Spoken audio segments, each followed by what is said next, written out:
Jusqu'à 13h, Côte-Nord. Attitude. Côte-Nord. Côte-Nord. Attitude. Bon lundi midi tout le monde et bienvenue à notre émission d'actualité d'affaires publiques à Pure FM. Mon nom est Jean Saint-Pierre, j'anime Côte-Nord Attitude et ce lundi midi, je suis en compagnie de Valérie Dionne. Bonjour. Allô, Jean. Qui était faire un tour du côté de Québec, pas pour le hockey, puis oui, mais pour l'impro. Ouais, effectivement, j'ai pas eu le temps d'aller voir le petit Dracard gagner en fin de semaine au tournoi Pee-Wee de Québec. Effectivement, j'étais en tournoi d'impro avec la Ligue d'improvisation de Sept-Îles. On est allé affronter des équipes de Québec, de Montréal, de Sherbrooke aussi, ces coins-là. Donc voilà, on a passé un bon moment dans la ville de Québec. Puis on le dira pas, mais on n'a pas gagné beaucoup de matchs. Non, on n'a pas gagné à de l'inverse matchs, du en hockey fait. Pee-Wee. Effectivement, mais c'est ça.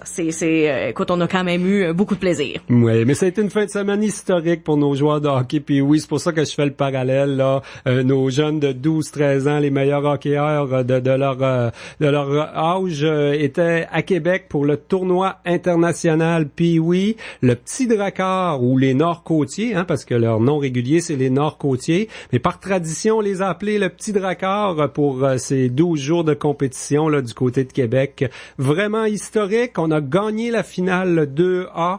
On va en parler avec Pierre Gilbert et Éric Smith dans les prochaines minutes. Ils seront avec nous à compter de 12h15. Également, on revient sur la délégation de Sept-Îles, là, une délégation d'affaires qui s'est rendue en mission du côté de Thetford Mine 2 jours, mercredi et jeudi dernier, pour tisser des liens, pour constater aussi le dynamisme à Thetford Mine, une ville qui s'est complètement transformée, qui s'est diversifiée parce que ils ont plus ou moins eu le choix là, avec la fermeture de l'amiante, c'est devenu illégal. C'est le genre de mine qu'on avait dans cette région de Thetford, mais on l'a fait avec succès. Ça devient un modèle, semble-t-il, pour cette île. Paul Lavoie de Développement économique Sept-Îles et le maire Régent Porlier, qui faisait partie de cette délégation d'affaires, seront avec nous pour nous en parler vers 12h25. Ensuite de ça, je m'entretiens avec le coordonnateur des métallos de la Côte-Nord, Nicolas Lapierre. Une réaction positive, bien sûr, du côté des métallos à la publication là la semaine dernière, jeudi,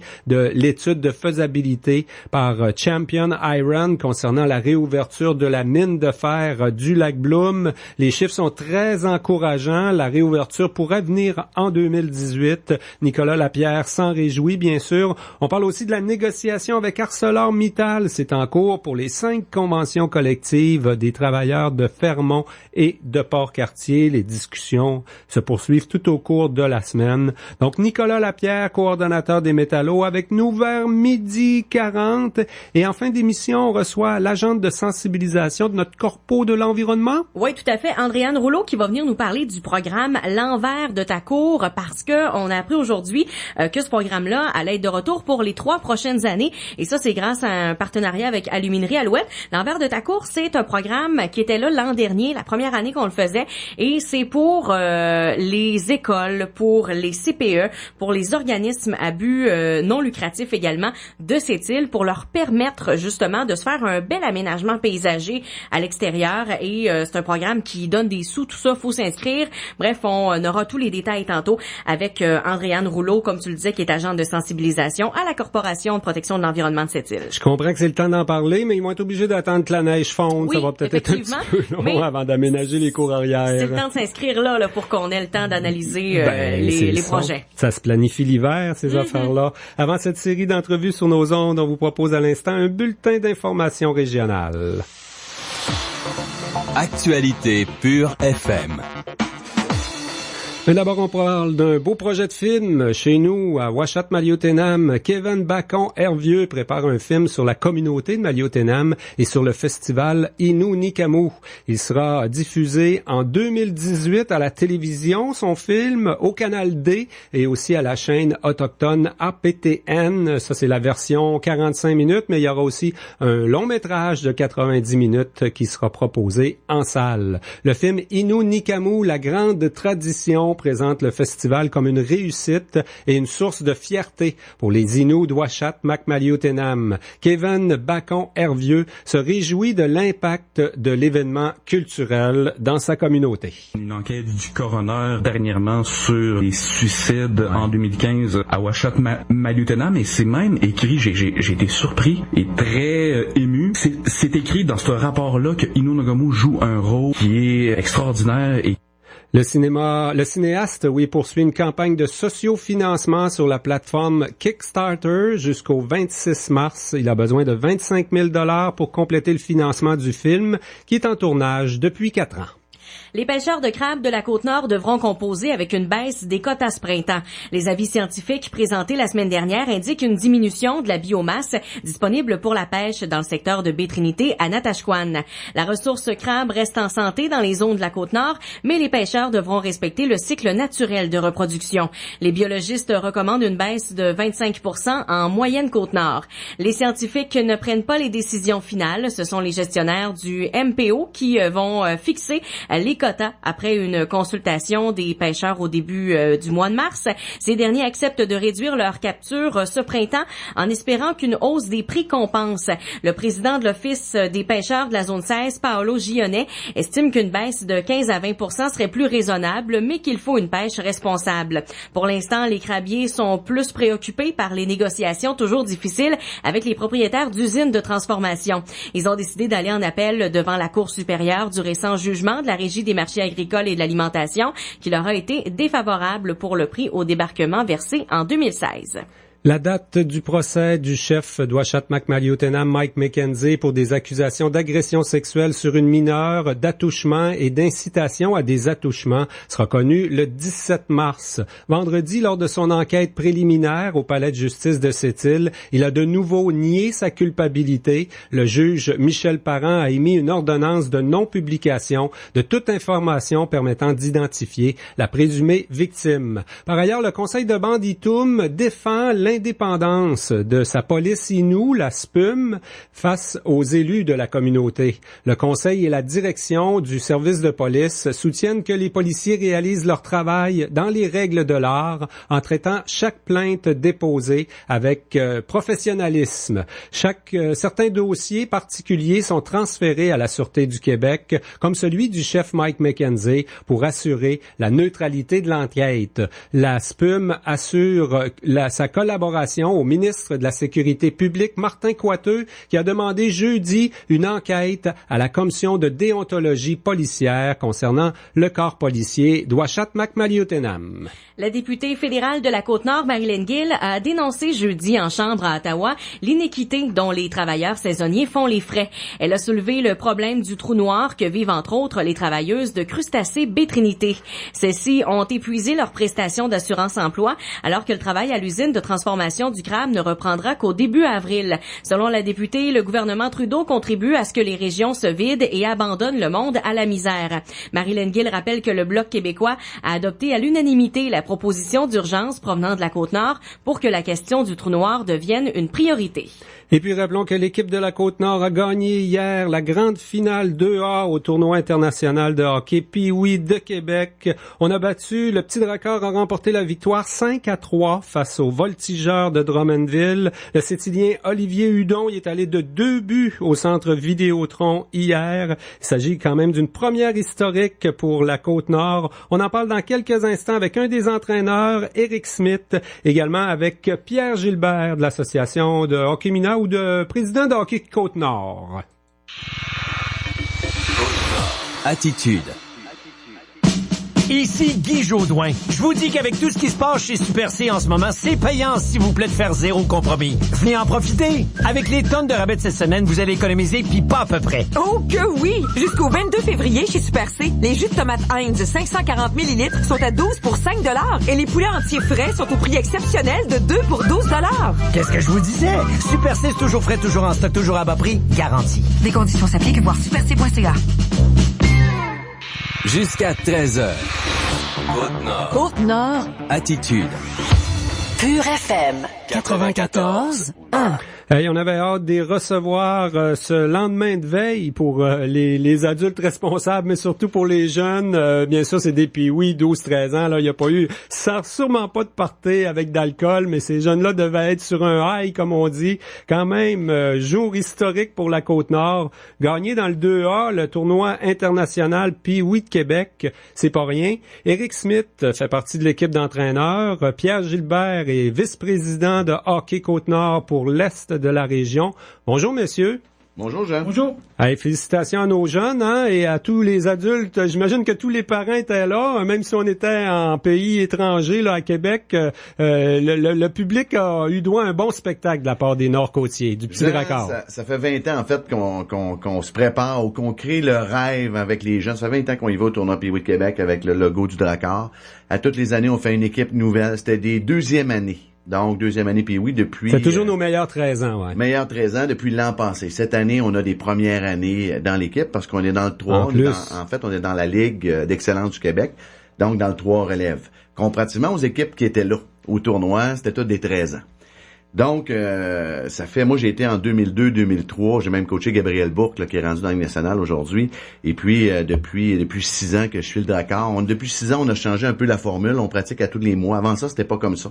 Tu pratiquais avant les fêtes, tu te rendais au tournoi Pee-wee de Québec. Et là, c'était pénible parce que les jeunes n'étaient pas habitués de jouer ensemble.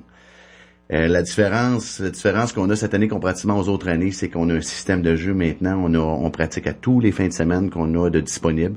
Les jeunes de Bécamo pratiquent 3 fois semaine avec l'entraîneur Jean-Philippe Claveau. Ici, nos jeunes de cette île, donc, qui est les deux frères Amboise, qui est vraiment beau à voir. Un joueur première année, un joueur deuxième année. Les garçons à Marcel Amboise et à Mélanie Poulain. Et puis, on a Olivier Hudon aussi de cette île-là qui pratique avec les... Il a très bien fait. Hein? Je pense que c'était le meilleur marqueur de la catégorie 2A en fin dans le tournoi. Olivier a très bien sorti en fin de semaine. 2 buts hier.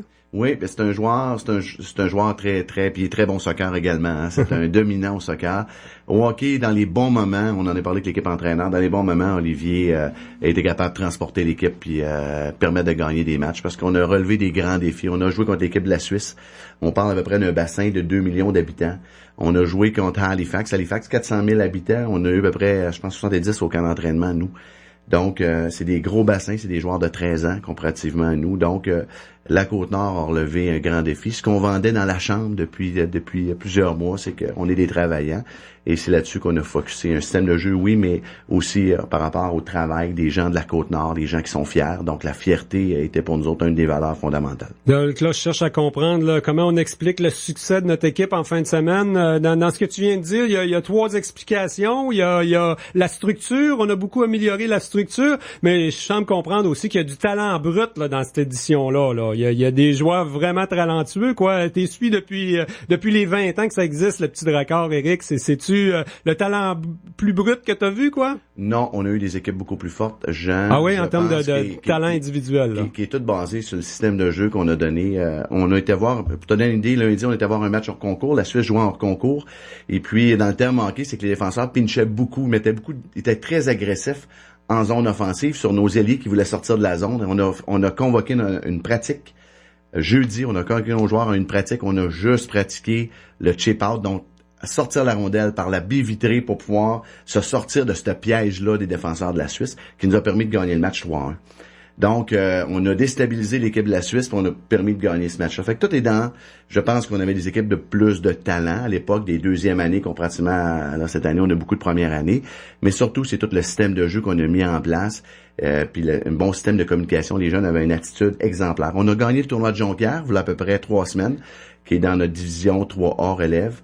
Donc, 2 événements coup sur coup, où les joueurs ont livré la marchandise, étaient là émotivement, beaucoup d'engagement de parents, mais beaucoup d'engagement aussi des joueurs qui étaient sur place. Mm-hmm. Comment se sentent les 3 jeunes de cette île là-dedans? C'est le gros de l'équipe est à Bécamo. Je pense qu'il y a un joueur de Forestville. Il y en a pas de Port-Cartier puis du Havre, là. Mais il y a 3 jeunes de cette île. Ils sont pas nécessairement toujours à toutes les pratiques non plus, là. Il doit y avoir des activités qui se passent à Bécamo. Nos 3 jeunes, ils se sentent vraiment dans la gang quand même? Mais écoute Jean, on essaye nous de que les jeunes soient intégrés. On fait beaucoup d'activités de communication les fins de semaine avec les jeunes, d'estime de soi, de communication, pour permettre à ces jeunes-là de l'extérieur de pouvoir s'intégrer. Il y a déjà un 13 joueurs qui vient de Bécomo. Et ça va super bien, ils sont acceptés. Je pense que Olivier Hudon, c'est un bon leader, c'est un leader même du groupe de Bécomo. On a les deux frères Anglois qui ont des très bonnes attitudes à l'intérieur de notre équipe. Puis la communication, on fait vraiment un tout. Puis c'est depuis le mois d'août qu'on travaille sur... On sait que c'est ce que ça demande dans les tournois. Ça demande d'être unis, tout le monde ensemble. Et on travaille même avec les parents. On a fait des soupers d'équipe. On fait des activités d'équipe avec les parents pour toute l'intégration, tout ça. Fait que c'est un tout. Je veux dire, une équipe de hockey, c'est un tout. Quand tu veux gagner, il faut que tu crées ça. Il faut que l'équipe entraîneur, l'équipe de pédagogues qui est là, il faut qu'ils créent tout ce tout-là. Moi, ça fait 26 ans que je suis dans le hockey, mais j'ai coaché du soccer également. Puis toutes les fois, j'ai gagné des championnats parce que j'en ai gagné, j'en ai perdu. Ça prenait ça. Ça prenait un tout, ça prenait une attitude. Et c'est ce qu'on vend depuis le début de l'année dans ces valeurs-là. C'est ces valeurs qu'on partage puis qu'on vend. Pierre Gilbert, tout le monde est fier sur la Côte-Nord. Dans tous les médias, on a transmis la nouvelle hier après-midi là sur les Facebook, les radios, les journaux, tout le monde. Il y a eu des j'aime venant de partout sur la Côte-Nord. Au niveau de hockey Côte-Nord, on doit être particulièrement fier parce qu'on s'est battu pour la changer, la structure là. Pour Hockey Québec, c'est pas tout à fait cette formule-là qu'on voulait mettre de l'avant. Là. Nos pays, oui, on les a mis sur la carte cette année. C'est sûr que si on recule d'à peu près 15-18 mois, on était pratiquement disparu de la map, parce que Québec voulait... On faisait partie du Saguenay-Lac-Saint-Jean. Non, mais on est toujours avec eux autres au niveau de la structure, mais au niveau de la Côte-Nord, on voulait pratiquement nous faire disparaître parce que nos équipes avaient de la misère. Jusqu'à un certain point, on pouvait pas le dire le contraire, mais avec la structure là, que Côte-Nord représentait pour les trois années à venir, je pense qu'à date, là, on prouve que ça va très très bien. Dans le BAM-TAM, en général, ça va quand même assez bien aussi. Fait qu'en restructurant ça, le 3 relève comme ça, sans dire qu'on s'attendait cette année à ce que ça aille bien comme ça, on est quand même fiers parce que Côte-Nord met beaucoup d'énergie et investit des sous là, depuis les années, parce que les équipes, dans le fond, appartiennent dans la région, elles appartiennent pas à une zone en particulier, elles appartiennent dans la région. Donc, c'est sûr que pour nous autres, c'est quand même, ça peut être un bon départ là, pour les années à venir en espérant que ça va, sans dire qu'on va gagner sur les 20 prochaines années, mais au moins compétitionner puis être dans le décor. On peut penser que ça envoie un message aussi à Hockey Québec, La Côte-Nord est sa carte. Je pense même le directeur de Hockey Québec est allé vous voir hier après la victoire de la région, là. Peut-être que nos demandes à l'avenir vont être plus écoutées. Oui, effectivement, Jean, le directeur d'Hockey Québec est venu nous serrer la main. Il a même parlé aux joueurs. Ce qu'il disait aux joueurs, en fait, le pointage, c'est secondaire. Ce qu'il a vu sur la glace, il a vu des belles choses, beaucoup d'habiletés techniques, individuelles et collectives. Donc, il apprécie beaucoup tout le bout qu'on a fait avec ces joueurs-là, puis l'effort que les joueurs ont mis sur la glace. Donc, c'est le message qu'il voulait donner aux joueurs et à l'organisation hier en fin d'après-midi. Ouais, il reste quoi là, Éric? Il y a d'autres tournois. La saison, ça va très bien, la saison des Nord-Côtiers. Là, l'équipe s'appelle les Nord-Côtiers dans la Ligue Élite relève 3A, c'est ça? Là, en fait, ce classement POC sur 26 ou 28 équipes 3A au Québec, on est 3e ce matin, donc les tournois inclus sur 26 équipes pour des jeunes de la Côte-Nord avec un petit bassin. C'est excellent. Ce qui reste, il reste des matchs. On repart à Québec en fin de semaine. Après ça, il y a un voyage à Trois-Rivières en autobus. Il reste une belle aventure. On se prépare pour le mois d'avril, qui va être les championnats provinciaux de hockey. Donc, c'est notre prochain objectif. Et même si c'était notre objectif premier en commençant de gagner le provincial. D'être compétitif. On parle jamais de gagner avec les jeunes. Même qu'on dit aux jeunes que le pointage est secondaire, tu es toujours responsable du travail que tu vas faire sur la glace et tu es responsable du prochain chiffre que tu vas faire également. Donc, sois responsable et puis on lui dit invente ton histoire, fais ton histoire. Fait que c'est un peu les messages qu'on donne aux enfants là qui Là, ça sera pas difficile de les ramener sur terre après la victoire au tournoi international de hockey. Puis oui, ils se voient champions, peut-être même dans la Ligue nationale dans quelques années, je sais pas. Et là, t'as ouvert une grande porte, c'est un danger. Puis on sait qu'en fin de semaine, ils vont vouloir on rejoue à Québec. Contre des bonnes équipes, les Cyclones de Québec, Typhon. On le sait que ça va peut-être être difficile parce qu'ils vont vouloir aller retrouver un peu ce sentiment-là qu'ils ont eu depuis 2 tournois. Et là, ça va être difficile en fin de semaine de revivre ce sentiment-là parce qu'on va jouer dans une aréna qui est vide. On va jouer avec la moitié des parents qui vont suivre parce qu'on monte en autobus. Donc, c'est sûr que on va peut-être avoir 2 semaines là d'ajustement avant de refocuser sur autre chose puis de remonter. ça un pic d'émotion au hockey, de remonter l'émotion. Puis c'est pas l'objectif de le monter là. À un moment donné, il faut que ça baisse. Et puis, on va le remonter pour le mois d'avril quand on va se rendre au championnat provincial. Pierre le disait tantôt, il y a quand même des 12 ans là-dedans, là, des Pee-Wee première année. Avant ça, on n'avait pas ça. C'était toujours les meilleurs 13 ans. Ça annonce bien pour l'avenir aussi, là, tout ça, là. Ça veut possiblement dire que notre équipe est compétitive pour 2 ans dans le Pee-Wee, puis qu'après ça, nos bantams vont être bons, puis nos midgets. Effectivement, là, les 19 dernières années, c'est seulement que des deuxièmes années, parce qu'au niveau de la région, on voulait donner au moins une chance à toutes les deuxièmes années le plus possible de vivre l'aventure. Maintenant, avec la nouvelle structure, comme on dit, on a des premières années, alors ça prépare bien pour ces gars-là qui vont être deuxième année l'an prochain, donc ils vont avoir vécu une belle année en expérience. Et les deuxièmes années qui s'en vont bantam, donc ils vont être quand même assez prêts à monter d'un échelon. Et les Pee-Wee de deuxième année, les premières années qui vont arriver, ben, ils vont être capables, un peu, même si sont jeunes, ils vont être capables de leur dire, regardez les gars, l'année passée, on a vécu ça, puis je pense que comme on dit tôt, c'était quasiment un redépart pour nous autres, là, à ce niveau-là, avec la nouvelle structure, puis on va espérer que ça se continue, là, avec nos staffs d'entraîneurs, là, autant dans les 3 catégories. Pour Hockey Québec, Hockey Côte-Nord, on a déjà l'assurance, la structure est là pour 3 ans. Est-ce qu'il y a d'autres choses? Est-ce qu'on a des projets, là, un plan de match pour améliorer, avoir d'autres équipes sur la Côte-Nord? Pas pour les médias, je pense qu'on va au moins mettre en structure bien comme il faut, là, ces programmes-là pour 3 ans. Puis peut-être tranquillement, là, on aura d'autres choses dans l'avenir, mais c'est toujours, comme Eric dit, on n'a pas un gros bassin. Alors on peut pas espérer là avoir des équipes à tout casser en nombre. Là. Alors maintenant, ça prenait une structure qui respecte notre réalité géographique. Là, nos jeunes de 12-13 ans, on veut pas nécessairement les déménager à Bécomo aussi jeunes non plus. Là, c'est ce que nous permet la structure Pee-Wee. Avant ça, il y avait l'école privée à Bécomo, mais il y a encore les 2 clubs là-bas. Là, nos meilleurs 14-15, en principe, ils sont à Bécomo finalement, les jeunes de cette île. Mais en fait, l'objectif, c'est que de garder nos 11-12 ans dans leur famille initiale. Je pense qu'avec leurs parents, puis c'est pour ça qu'on pratique la fin de semaine. On a une structure avec l'association du hockey mineur de cette île, Forestville et Bécomo, pour pouvoir faire pratiquer ces jeunes-là avec Jean-Philippe Claveau. En fait, monte un plan d'entraînement qui doit donner à Hockey Québec, qui partage avec les associations pour s'assurer que le suivi au quotidien se fait avec ces joueurs-là, puis l'évolution, puis va se faire correctement.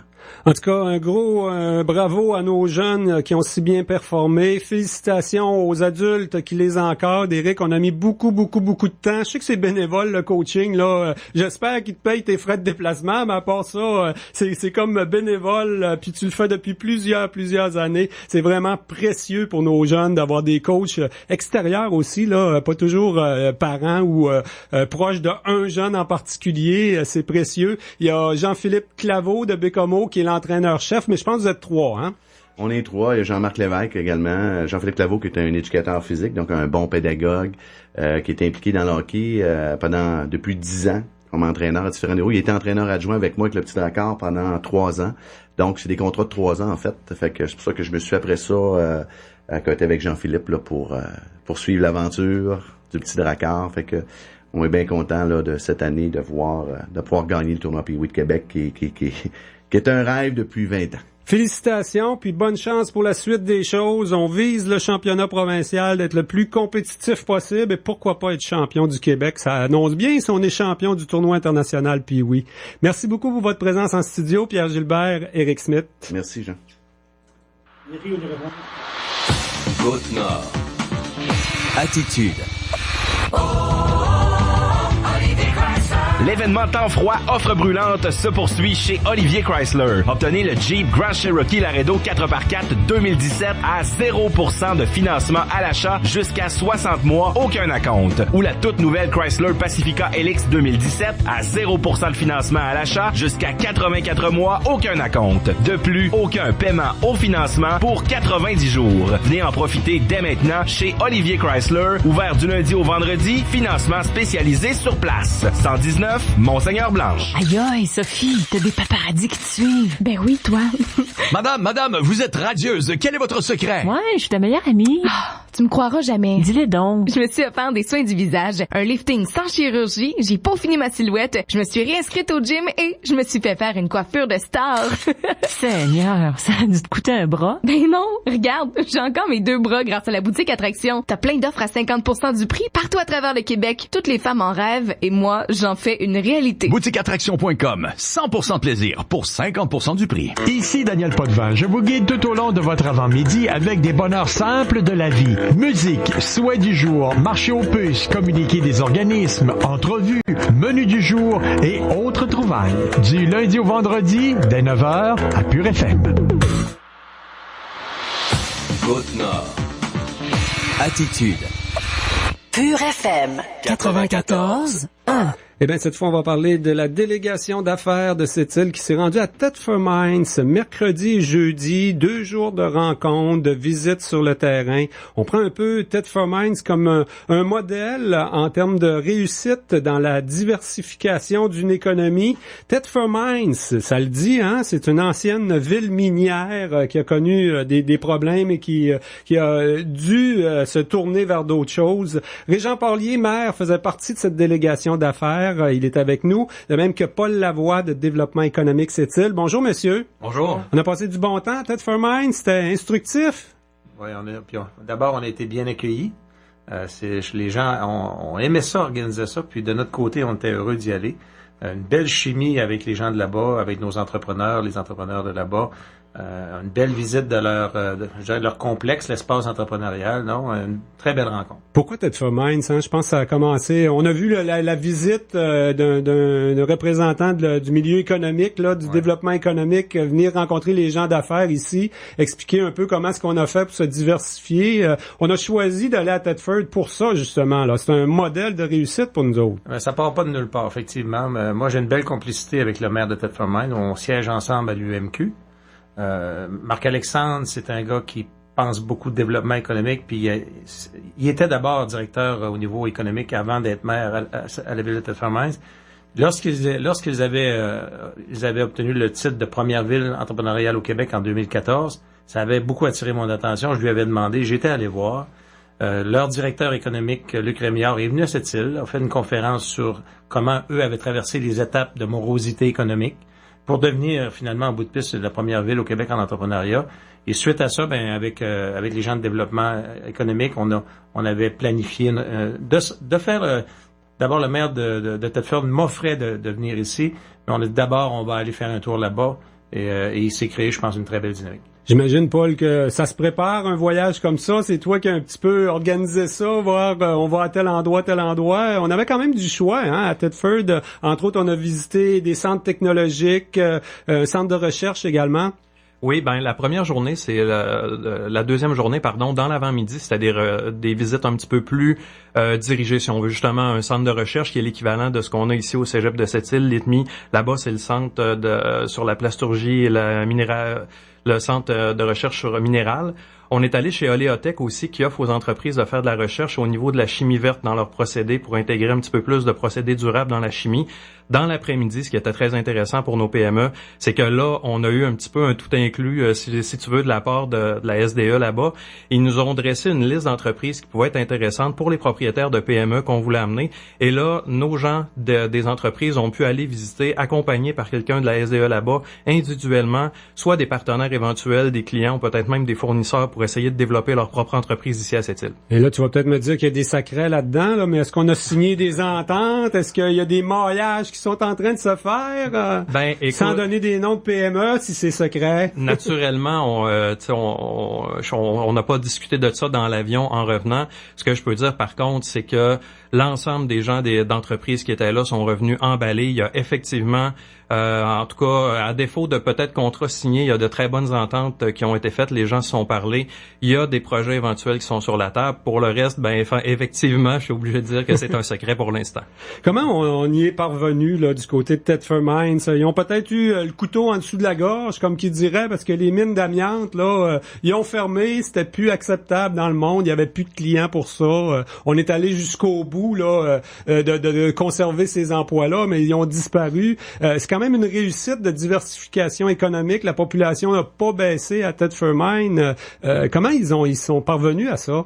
Il y a peut-être différentes choses, mais premièrement, ils ont tenté le démarchage à l'international pendant plusieurs années. Ils ont même embauché un ministre je crois que c'est du Nouveau-Brunswick, anciennement, pour faire ce démarchage-là, et ça n'a porté aucun résultat positif. Fait qu'à un moment donné, ils ont dit, mais qu'est-ce qu'il y a dans notre cours?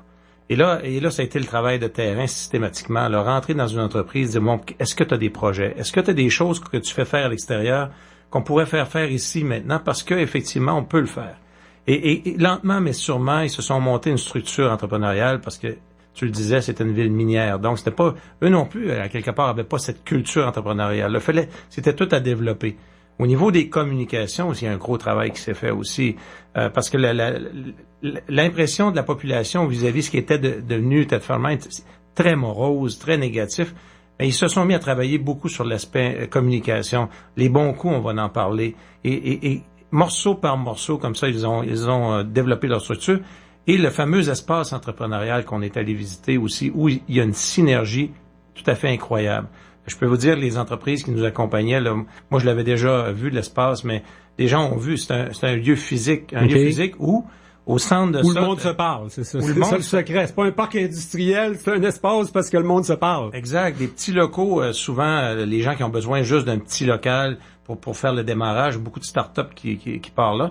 Et il y a un lieu physique commun aussi, qui est le petit cafétéria, ils se rencontrent, ils ont des locaux qui sont là pour par exemple l'institution financière. On nous disait que la caisse Desjardins avait un local là, une fois ou 2 semaines, planifie des rendez-vous, offre les services, pas directement pour les services de la caisse comme tel, mais plus en support. Il y a une synergie là qui est tout simplement incroyable et les gens, nos entrepreneurs, je pense, ont tous réalisé ça. Là. Est-ce que vous avez l'impression que le modèle Thetford est applicable? Faudra sans doute l'adapter à cette île, mais est-ce qu'il est applicable? Parce qu'il y a des grosses différences aussi, là, sont plus proches des grandes villes de Montréal, Québec, quand même, à Thetford. Ben, effectivement, il y a les données géographiques, les données sociodémographiques en fait qui sont différentes. On peut pas prendre le modèle de Thetford et venir l'appliquer mur à mur. Ici, on s'est rendu compte qu'il y a des choses qu'on fait qui sont bonnes.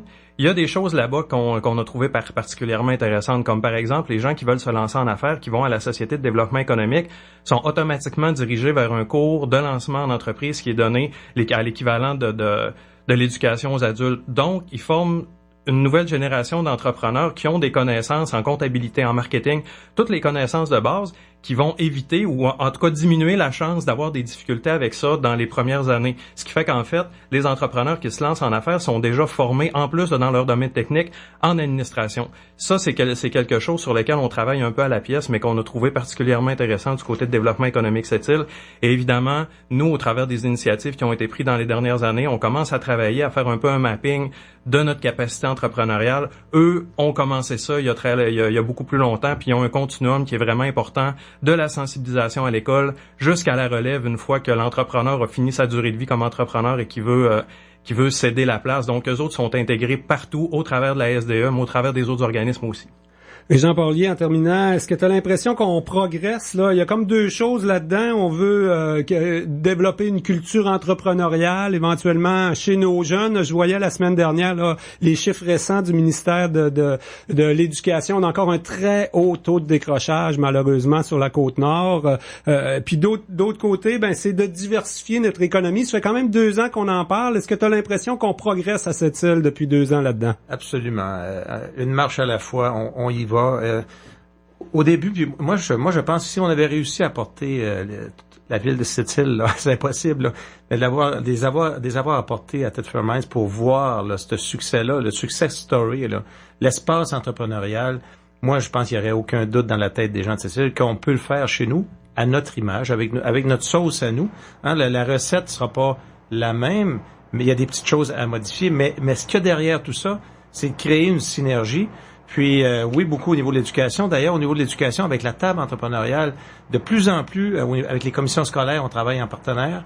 Donc, il y aura de l'espace justement pour permettre aux jeunes de développer le goût à l'entrepreneuriat et certainement des bonnes entreprises. Moi, on va y arriver là, sans aucun doute. On progresse, mais il reste de l'ouvrage. Il y aura entre autres beaucoup à faire dans le suivi d'une mission comme ça, sans doute, hein? Tout à fait. Ben, c'est déjà commencé. En fait, moi, mon travail, c'est justement d'être en contact privilégié avec les propriétaires de PME. Donc, j'ai déjà commencé à avoir des conversations avec eux. Je peux vous dire qu'ils sont revenus emballés. Comme je disais tantôt, je peux pas parler exactement de contrats qui ont été signés, mais c'est possible que ça arrive. On laissera pas ça aller. C'est des belles connaissances qu'on est allé chercher. On va essayer de maximiser les retombées le plus possible. C'est notre travail. On est là pour ça. Puis on va y aller jusqu'au bout.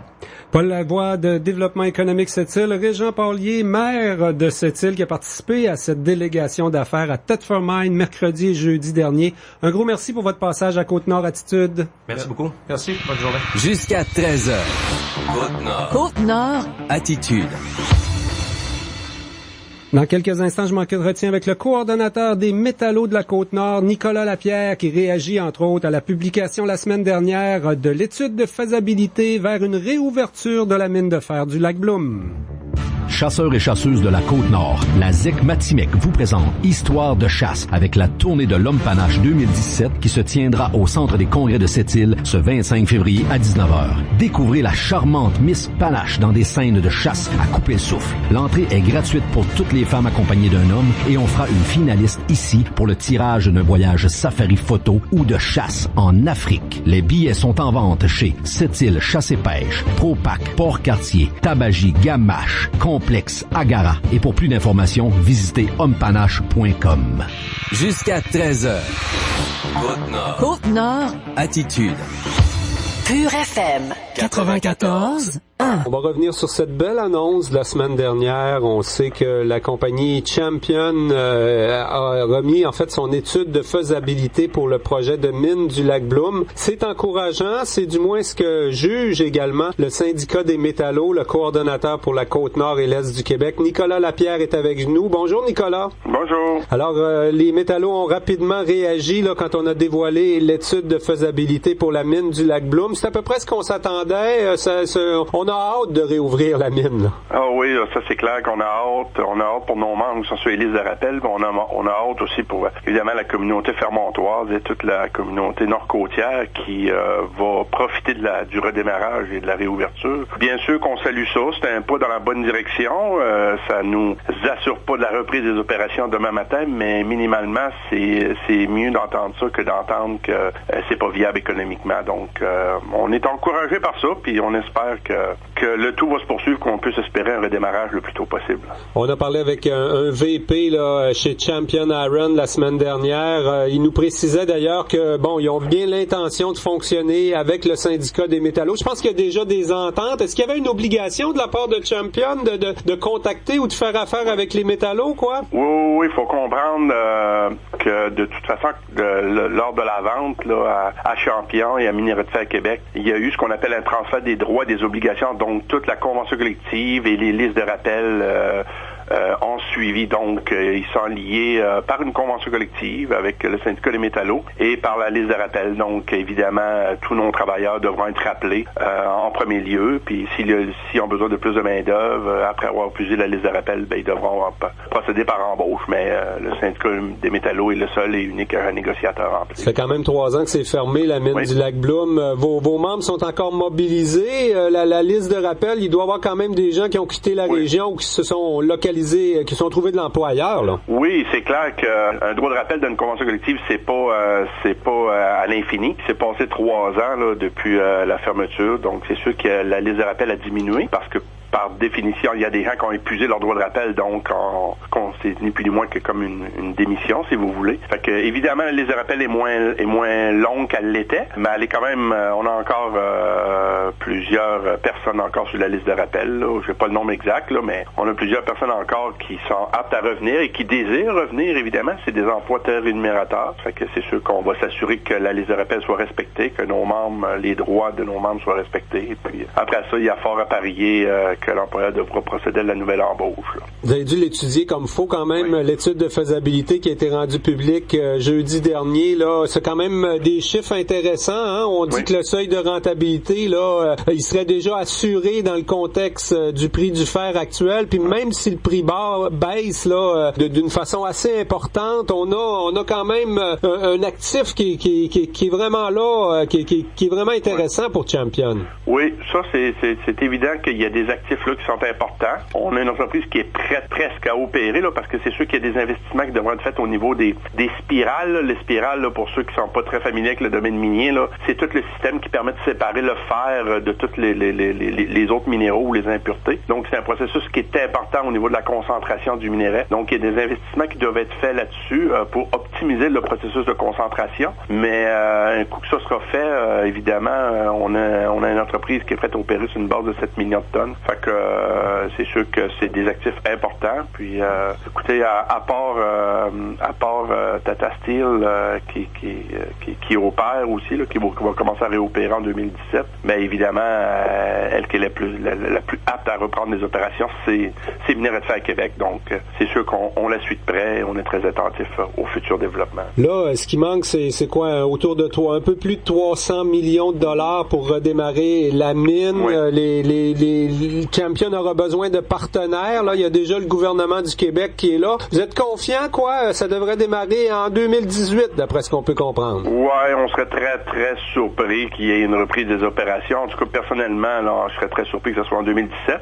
Écoutez, j'espère me tromper là, pour le bien-être de tout le monde, mais soyons un peu réalistes, là, comme il y a du financement là, encore à se faire, et puis il y a toute la transformation des spirales, comme je viens de vous expliquer. On peut penser pas mal plus à une reprise en 2018, le cas échéant, si les gens sont capables d'attacher le financement, parce que ce qu'on a compris de Champion, c'est qu'il y avait du financement à aller chercher encore, là, évidemment. Là. Ça fait que tout ça est encourageant. En même temps, il faut être conscient qu'il y a encore des marches à gravir, si je peux dire, là, pour penser au redémarrage de l'entreprise. Oui, quand même. La bonne nouvelle, c'est quand ils vont annoncer la réouverture, la création, le retour de 450 emplois à Fermont et dans la région de Sept-Îles. Ça va être la grosse nouvelle. En attendant, c'est quand même un indicateur que, bon, il y a reprise dans l'industrie du fer. D'ailleurs, les métallos, on est en train de négocier avec ArcelorMittal là, le renouvellement d'une convention collective. Ça s'annonce bien de ce côté-là. Oui, on est en processus de renouvellement depuis le 5 janvier. Là, on est affairé tous les semaines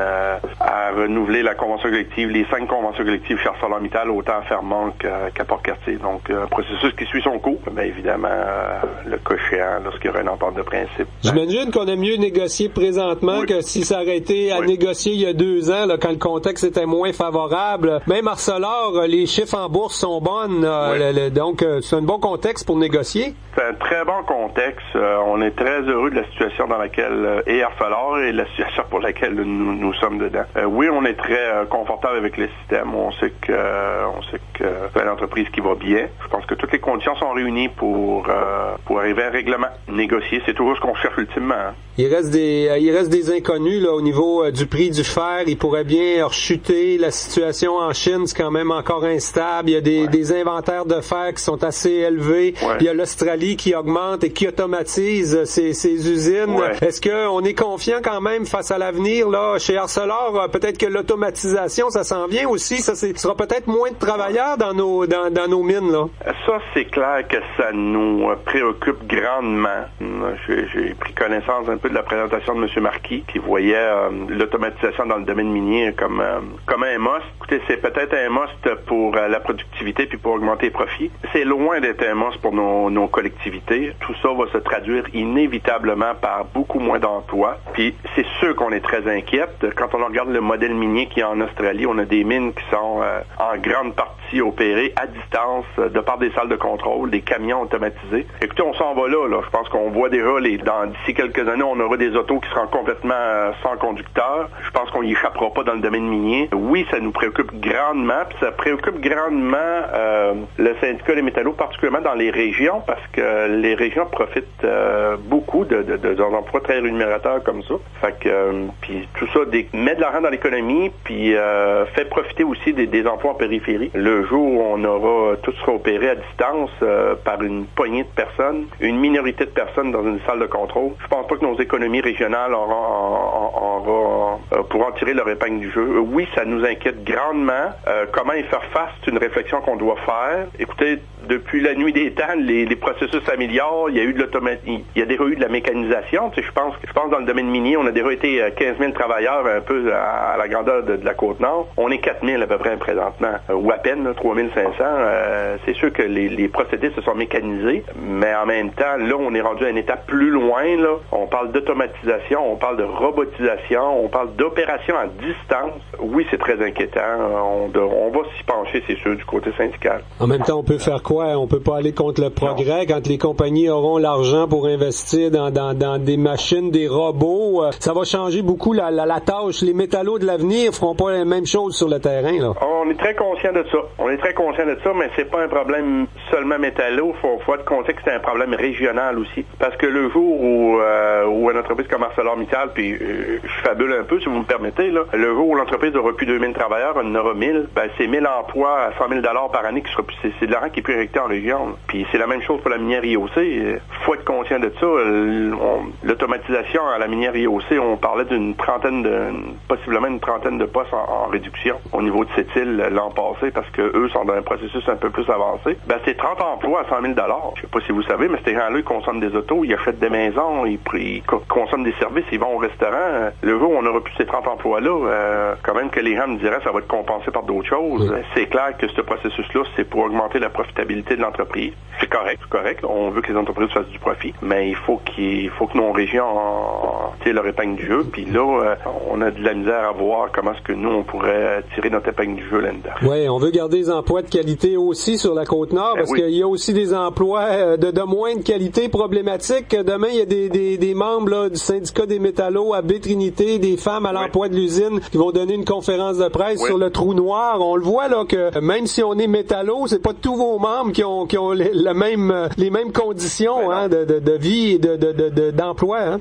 Absolument. Là, tu sais, évidemment, on représente beaucoup de travailleurs dans le domaine minier, mais on est 60 000 membres au Québec au syndicat des métallos, puis 60% de nos 60 000 membres ne sont plus dans le domaine minier ou dans la sidérurgie. Là. Donc, on représente, comme vous le savez, sur la Côte-Nord, beaucoup de travailleurs dans des domaines très diversifiés, dans les travailleurs de Crustacés Baie-Trinité qui, eux, vivent une autre problématique, ce qu'on appelle communément le trou noir. Les gens ne font pas assez de semaines de travail de par l'opération même de Crustacés Baie-Trinité. Donc, il y a ce qu'on appelle un trou noir de 14-15 semaines où ils n'ont aucune prestation. Donc, il y a une période où ils doivent attendre toute cette période-là sans prestation avant que la saison de transformation recommence. Donc, oui, il y a une conférence de presse demain avec le Comité national des chômeurs, évidemment, pour dénoncer ça, puis demander encore une fois au gouvernement Trudeau, à l'approche du budget, de trouver une façon de pallier à ça.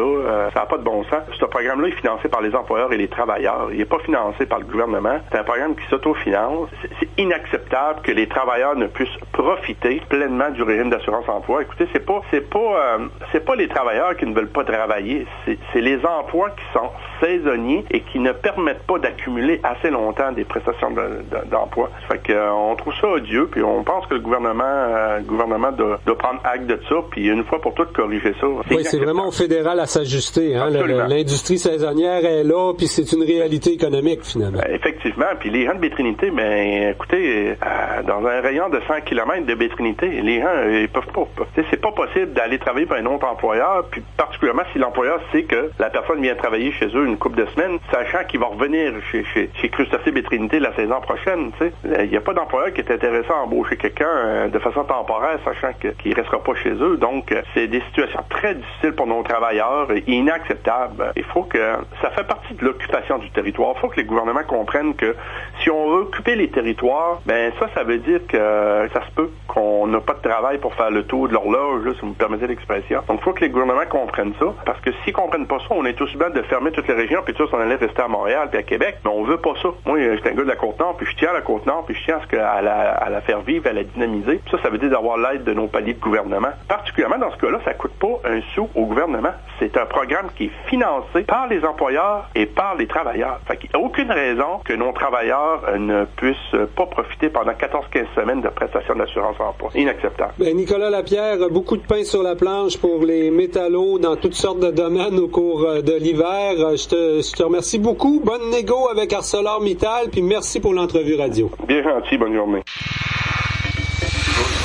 Attitude. Ici Daniel Potvin. Je passe les samedis et les dimanches matins avec vous dès 8h. Les plus grands succès des années 60 à aujourd'hui. Les samedis et dimanches matins à Pure FM. Côte-Nord. Attitude. Pure FM 94.1. Et pour terminer notre émission Côte-Nord Attitude de ce lundi, eh bien, on reçoit Andréane Rouleau, qui est agente de sensibilisation. C'est toujours ton titre à la Corporation de protection de l'environnement de cette île. On va parler, entre autres, du programme L'Enfer de ta cour, Valérie. Ben, en fait, c'est pas l'enfer, Jean, mais c'est bien l'enfer de ta cour, effectivement, avec un T, faut bien le préciser.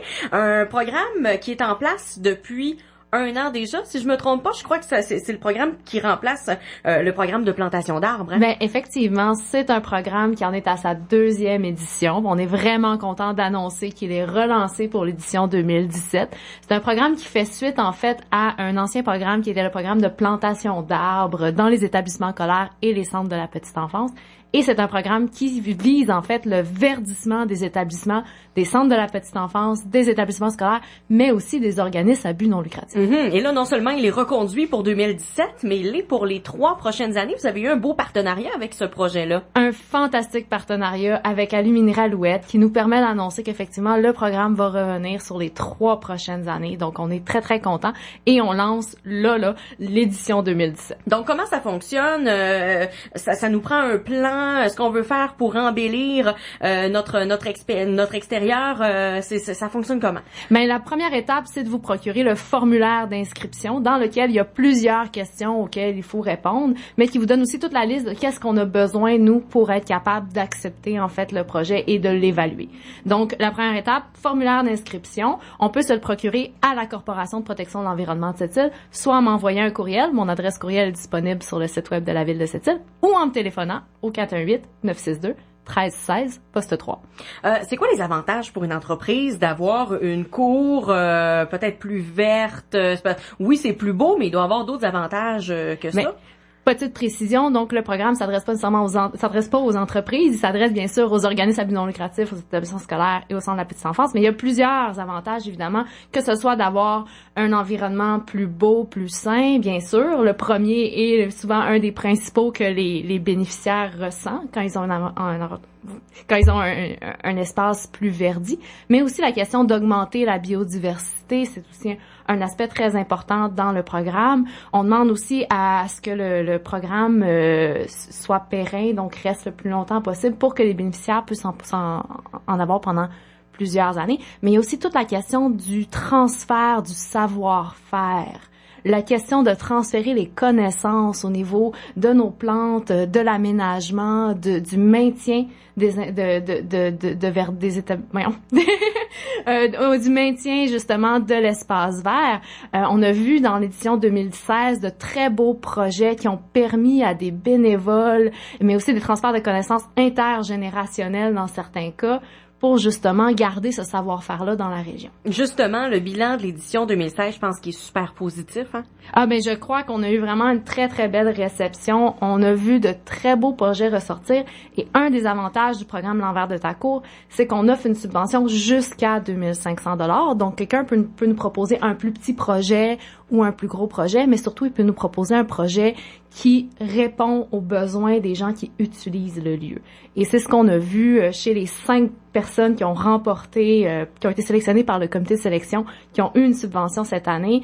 On a vu Tourisme Côte-Nord du Plessis, on a eu l'Office municipal d'habitation de cette île, qui avait un très beau projet intergénérationnel pour le bâtiment du Corosol. On a eu l'école Bois-Joli, qui a pu verdir sa cour d'école, donc un secteur pour les plus vieux, justement pour avoir un espace un peu plus vert. On a eu le Cégep de cette île qui a aménagé à la fois un espace pour ses étudiants et en avant a augmenté le nombre d'arbres qui camouflent un peu le stationnement. On a aussi, et le dernier que je ne veux pas oublier, le jardin communautaire Ruisseau-Bois-Joli qui a développé un jardin des sens. Évidemment, il va falloir attendre la fonte des neiges pour pouvoir visiter toutes ces installations, mais plusieurs d'entre elles vont être accessibles au public, donc ça en fait profiter tous les citiliens. En plus, effectivement, puis là, la neige, ça va peut-être être long à fondre, mais on va quand même finir par voir tout ça. Et faut déjà penser à notre projet, oui, même si c'est l'hiver, même si on va peut-être mettre un petit peu de bonheur, justement, dans notre hiver, de penser à verdir la cour là, pour les écoles, pour les CPE, pour les organismes. Ben oui, tout à fait. La date limite pour donner, en fait, pour remettre sa candidature et tous les documents nécessaires à sa candidature est le 31 mars à midi. Donc, et les gagnants, en fait, les établissements sélectionnés par notre comité de sélection vont être annoncés le 21 avril, la veille du jour de la Terre. C'est quand même bien, hein, jusqu'à 2500 $, si j'ai bien compris. Ça va pas à des salaires, là, c'est pour des aménagements, acheter des arbres, tout ça. C'est quand même un montant qui est appréciable pour faire un projet. Ben, c'est surtout aussi que ça permet une certaine flexibilité dans le projet, dans le sens qu'on a eu des projets plus modestes, mais très en lien avec les besoins de l'entreprise. Je dis l'entreprise, l'organisme à but non lucratif, précisons-le. Et aussi, mais avoir des projets plus d'envergure aussi au niveau de la cour d'école. Et vraiment, on demande en fait aux gens de nous préciser comment vont les dépenses, comment ils vont faire le projet, comment ils vont faire l'entretien. Mais dans les critères aussi, on trouve ça très important que ce soit pour des arbres, des arbustes ou des plantes vivaces, donc des choses qui vont rester plusieurs années pour que plusieurs générations puissent en bénéficier. Et aussi d'être capable de nous présenter une certaine originalité et de faire participer le milieu autour. Donc, ça permet justement ça. Et comme je le dis, il y a pas, il y a la possibilité de donner un projet vraiment qui est en lien avec ce que l'établissement a besoin. Donc, on n'a pas besoin de demander le 2500 $ si on estime que le projet va être moins coûteux que ça, mais ça donne une certaine latitude pour les organismes. Tout à fait. Donc, il y a ça. La date d'inscription, c'est jusqu'au 31 mars prochain. Vous êtes aussi très présent sur le territoire, là, la Corporation de protection de l'environnement. Je voyais sur votre page Facebook que le budget a été adopté. Il va y avoir plusieurs projets qui s'en viennent pour l'année en cours. À suivre.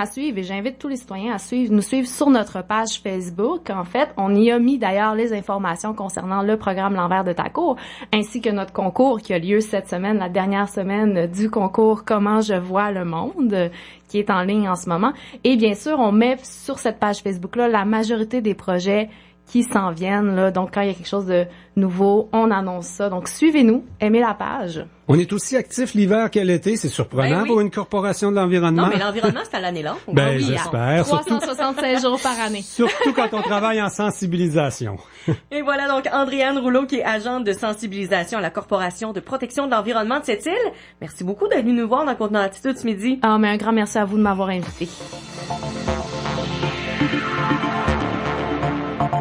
Et Valérie, un gros merci pour la co-animation de Côte-Nord Attitude de ce lundi. Merci à toi, Jean. Bonne émission ce soir, oui, bonne émission demain. Et demain midi, c'est Tommy Auger qui sera avec moi à Côte-Nord Attitude. Au revoir tout le monde.